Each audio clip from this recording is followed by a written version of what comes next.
7h05, la question santé d'Europe 1, Thomas Soto.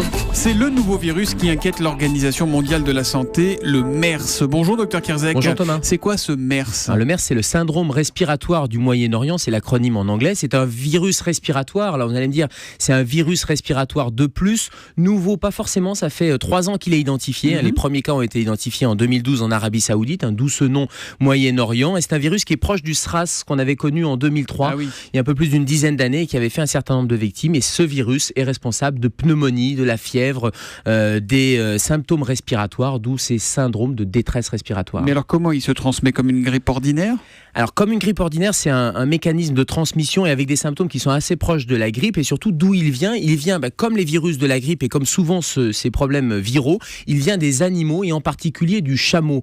Et ce sont les gens en contact avec les chameaux, avec le lait, avec la viande, qui ont développé des facteurs de risque. Et ce virus s'est développé. Que sans être en contact avec l'animal directement, si on est en contact avec le lait ou avec la viande, on peut attraper ce MERS. A priori, les premiers cas contacts ont été en contact direct avec la viande ou avec sous la forme respiratoire avec ces animaux. Et ensuite, de cette zoonose, puisque c'est une maladie qui touche les animaux, c'est passé à l'être humain. Et tout l'enjeu est de savoir si la contagiosité est importante d'un être humain à un autre être humain, qui serait un facteur de risque d'expansion de ce virus. Alors là, il y a un bilan qui est déjà assez important, 20 morts en Corée du Sud. Il y a un risque qu'il s'exporte, qu'il arrive chez nous ou pas, ce MERS ? Alors, oui, il y a un risque qu'il s'exporte, puisqu'il est passé du Moyen-Orient à la Corée du Sud. Corée du Sud qui a été d'ailleurs un peu surprise. Qui n'est pas réputée pour ses chameaux quand même, globalement. Et qui a été un peu surprise par cette propagation du virus, puisque les mesures ont eu un peu de retard au démarrage, et notamment les mesures d'isolement. Et voilà pourquoi l'Organisation mondiale de la santé parle de signal d'alarme pour tous les pays qui doivent se mettre en alerte. Alors ça ne veut pas dire qu'il faut paniquer avec ce virus, mais comme tous les virus,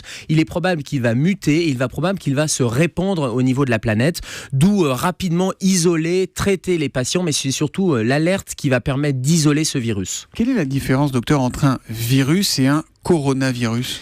Là, c'est un coronavirus. Un coronavirus, c'est un virus. Vous savez qu'il y a plusieurs familles de virus, donc c'est un virus comme les autres. Les symptômes sont à peu près identiques au virus de la grippe, sauf que c'est une grippe qui est grave. Et si on le compare au SRAS qui avait lieu il y a un peu plus de 10 ans, le SRAS était plus contagieux mais moins dangereux, et le MERS semble être moins contagieux, c'est-à-dire une personne contamine peu d'autres personnes, mais il est plus dangereux en termes de symptômes. Donc j'allais dire pas de panique, mais vraiment une vigilance armée, parce que comme tous les virus, le risque c'est la transmission de masse si le virus arrive à muter, et c'est toutes ces dangerosités-là qu'il va falloir surveiller dans les mois. Aux arrivées, ça va recommencer tout ça ? D'où les mesures, alors un peu à retardement, mais qui maintenant sont efficaces en Corée du Sud, de contrôle de température, et il n'y a pas de restriction de voyage pour l'instant, mais éviter d'être en contact, se laver les mains régulièrement et ne pas être en contact de foule par exemple, sont des mesures de sage précaution. À chaque question, sa réponse, tous les matins avec le docteur Kierzek, chaque question santé, docteur qui nous revient demain à 7h-5. À demain Gérald. À demain Thomas.